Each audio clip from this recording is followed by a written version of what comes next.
ብዙ ሰዎች ምን እያላችሁ በውስጥ መስመርም እንዲሁም በኮሜንት እየጠየቃችሁኝ ይገኛል። በአሁኑ ሰዓት ላይ ግዢ ነው ወይስ ኪራይ ነው የሚል የብዙዎቻችሁ ጥያቄ ነው። ነገር ግን ኪራይ ነው ያልኳችሁ የፌዴራል የኪራይ ቤቶች ነው እና የኪራይ ውል ነው እንጂ የምታረጉት ግዢ አይደለም የምታረጉት።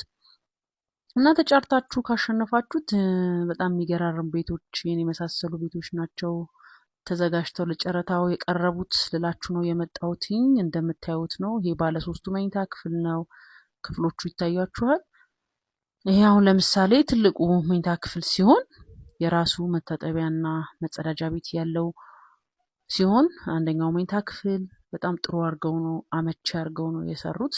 ደስ የሚል ነው።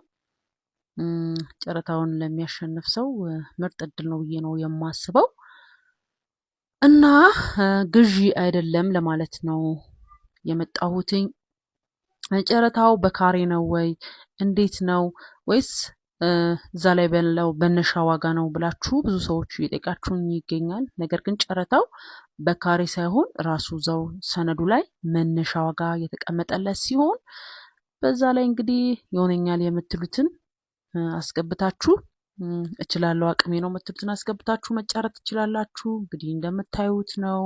የራሳቸው ቁም ሳጥን አላቸው እያንዳንዱ ክፍሎች እና ብትጫረቱትና ብታሸንፉ ደስ ይለኛል። በተለይ የኔን ቪዲዮ አይታችሁ ሰነድ ገዝታችሁ ሲፒዋ ሲይዛችሁ ለመወዳደር ሄዳችሁ ሰዎች ብታሸንፉልኝ ደስ ይለኛል። ተከታዮቼ ሌላ ምን ቪዲዮ እንድሰራላችሁ ትፈልጋላችሁ? ስለ ጨረታው ይህንንም መጠየቅ የምትፈልጉ ካላችሁ በኮሜንት አስቀምጡልኝ። የክፍሎቹን ብዛት እያያችሁ ያስተዋላችሁ ከሆነ በጣም ሰፊ ነው። ባለ 3ቱ ትልቁ ካሬው 156 ካሬ ነው እና እንደዚህ በአይንና በቪዲዮ ላይ እንደምታዩት አይደለም።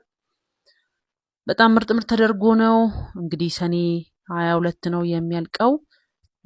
ስለዚህ ቀን ከተጨመረ ተጨመረ፣ ካልተጨመረ ግን ያ ቀን ማብቂያው ነው፣ ዴድላይኑ ነው። ስለዚህ ቀድማችሁ ሰነድ ገዝታችሁ እንድትወዳደሩ ላለው መልካም እድል። ጥያቄ ካላችሁ ኮሜንት ላይ አስቀምጡልኝ። ሰላም ሁኑልኝ።